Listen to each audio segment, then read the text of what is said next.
Good morning, good afternoon, good evening to East Central Missouri and the world, and welcome to the James Strong Show podcast, podcast number 232. Thank you for joining us. Thank you for making us a part of your day. I appreciate it.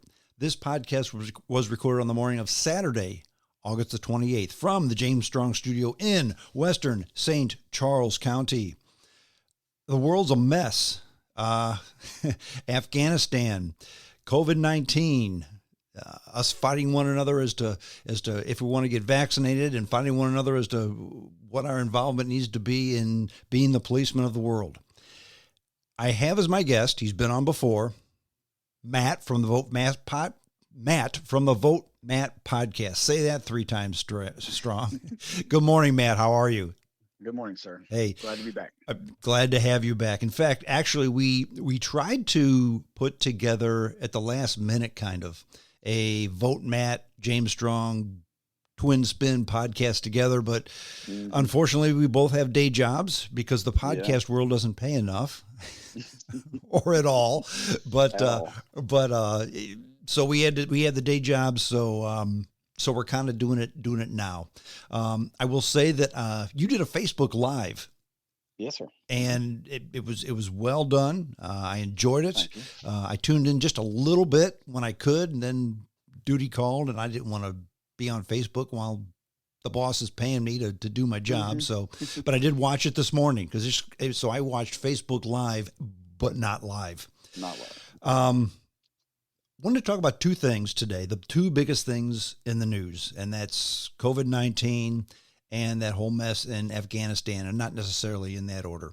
While you're not a doctor, you speak from a position of authority on the Afghanistan thing because, you're a veteran, you have a military background. Share again with the audience what you did whilst in the U.S. Army. I joined the Army in 1997, and I served 14 years. About 10 of those years was as a Counter Intelligence agent. And I started that pre 9/11, and the majority of it was post 9/11. Mm-hmm. And currently, I'm a firefighter EMT. Exactly. So part A shows your experience with the Afghan situation. Part B is the COVID situation. Yeah, so and I was actually riding an ambulance the day we got our very first case in my county in South Carolina. It was ground zero for. Yeah, you guys were kind of ground zero, at least the first one that was verified, correct? First verified case in South Carolina. Mm-hmm. Mm-hmm. Very good. Let's talk about Afghanistan first, okay? Okay. First of all, just a sidebar. Mm-hmm. You and I think we agree on many things. Probably, if I had to guess, maybe 80%. I think maybe we agree more than 80%. Just we agree on the same thing, but just the way to go about solving the problems may be a bit different. I will say this about your podcast, and I try the best to do it on mine as well. It's best to have people on your podcast and have a discussion with people who don't necessarily agree with you. Because if I say something, you say yes, and you say something, and I say yes, nobody learns anything. On the Afghanistan thing, I can't think of a way that this could have been done worse. I have no idea how this could have been done worse. There for 20 years. We don't want a nation build anymore, so we nation built. Right. We armed an army that had no intentions of ever fighting anybody. We negotiated with the Taliban on a peace program. And if you know anything about the Quran, and these guys live by the Quran, in fact, they kill other people who live by the Quran because they don't interpret the Quran exactly as they do. That's how bizarre they are. But the Quran says never trust the infidel. They encourage you to lie to the infidel. Mm-hmm. Don't work with them, lie to them, cheat. It doesn't matter because they're subhuman. So we made a deal with these people. And the most bizarre part of this whole thing, the negotiation, the pullout, etc., is we blame the Afghan government, and they certainly are to blame. But when the negotiations were made, the negotiations were between the U.S. government and the Taliban. The Right. Afghan government was never brought into the negotiations. Right. So I almost can't blame them for cutting and running because they didn't agree to any of this. Well, it was well known that there were Taliban members and Al Qaeda and Islamic State inside the Afghan National Army. Mm-hmm. Um, a lot of what the counterintelligence job is to purposely hire these people so you can follow them home at night. Mm-hmm. We do big interviews and we know who these people are, fingerprint, um, and if we suspect somebody, we just follow them around for a while and see what they're up to. And it's a great way to develop an intelligence network. Basically, what we did in closing down all these bases and shutting everything down and consolidating on Kabul airport is burned our entire intelligence network, burned everybody, just either abandoned them out there if they were our true allies, or we gave up people that we were keeping an eye on, just stopped following them. Mm-hmm. Because Bagram Air Base was the big headquarters for our intelligence network, so they shut it down. Um, and when people started seeing the weapons and equipment, everything neatly lined up and laid out and left behind, immediately my spidey senses started tingling. I was like, "There's no way the U.S. Army or the Marine Corps is going to leave that equipment behind. There's no way that it's not part of our protocol. We would either demolition them in place, burn them, blow them up to pieces, disable them, or we're taking them with us. Period." Uh, the kind of technology that the Taliban now has their hands on, as far as drones and night vision and thermal imaging targeting devices, um, there is no doubt in my mind that that was part of the negotiated peace deal to let us leave. We'll give you all this stuff, and we're going to get out of here. Mm-hmm. Why would they have done that? Did they really? And it's got to be one of two things. Either they really did trust the Taliban. Okay, they bought hook, line, and sinker everything they were saying, or our intelligence isn't what we think it is, or something in between. What do you think the reason is? There are no accidents in the intelligence world. Nothing is going to be done without analyzing it over 100 or 1,000 times. And again, right? you're speaking from a position of you didn't read a book, you didn't talk to a guy, you were in the intelligence community. That's what you did for a Yes. living.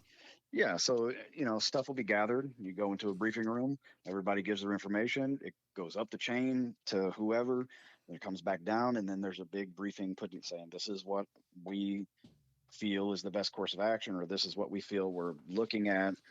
Um, the thing that, so immediately when I see the weapons and all this stuff left behind, I'm like, there's no way that happened by accident. No way.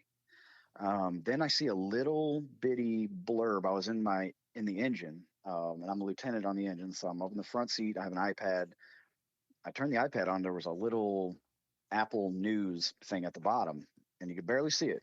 So I look closer, and it says CIA director meets in Kabul with the Taliban leader Abdul Ghani Baradar.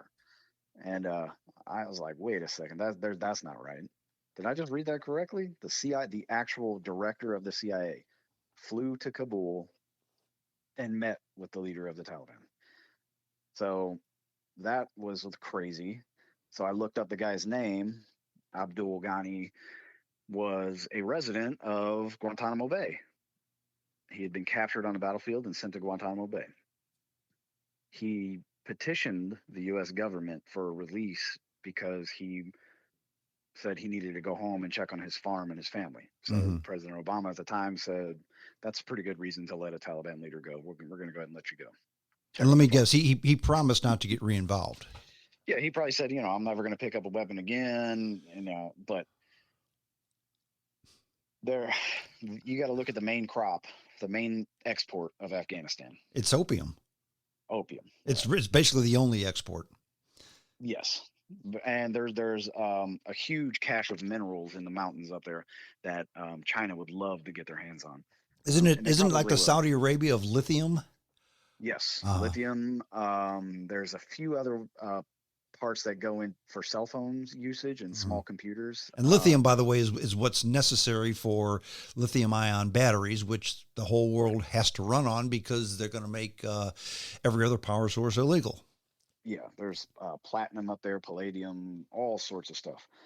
Um, so if you start connecting the dots, just look at it objectively, stand back and you look at everything that's happened, connect these dots. You could say, well, the CIA is just keeping their supply lines open. They made a deal with the Taliban. We're going to leave you behind all these weapons so you can defend your crops. And, it's just the whole thing is wild and absurd to me. Um, it's really a shame. And yesterday, like I said, I wasn't looking forward to doing the podcast to just talk about it Mm-hmm. because these all of the servicemen and women who have died, who have been wounded, or who are emotionally scarred, have just been screwed Yeah. by the What was it? president. What was it for? Why? Yeah. Yeah. Why? What are we doing? Like, Mm-hmm. we didn't want to be there.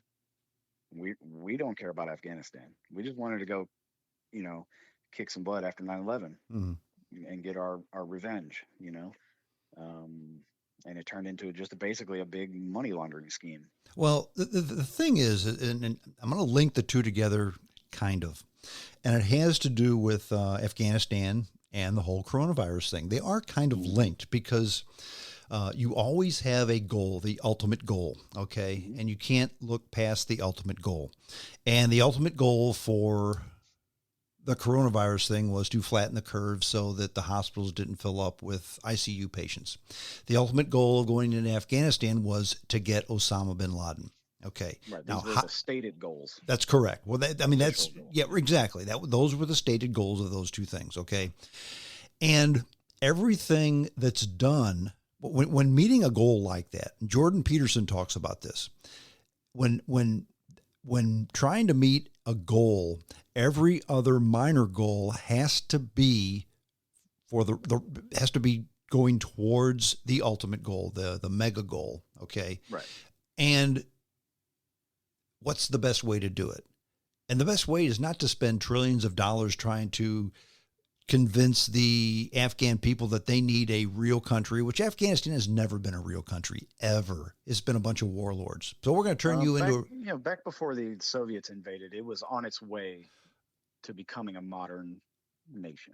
Sure, but you always had people in parts of the country that had nothing. Very tribal. Exactly. And like most countries, it was former colonialism that was the colonials drew the borders. The people didn't draw the borders. So, but that's another story for another day.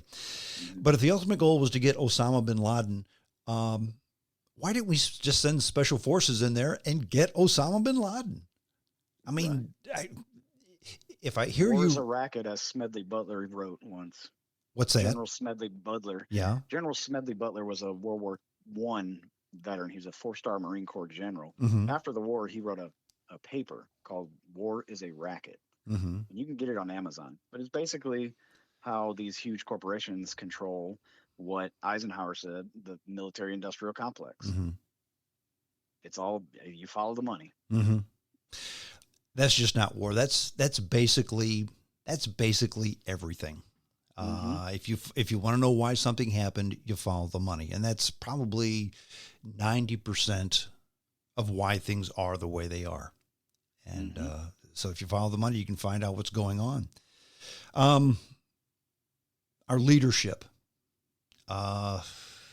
If you say the intelligence is, and again, I don't want to put words in your mouth, but you're basically saying that, look, there's nothing wrong with our intelligence. We knew what was going on all along. You correct? I believe so. Yes. Okay.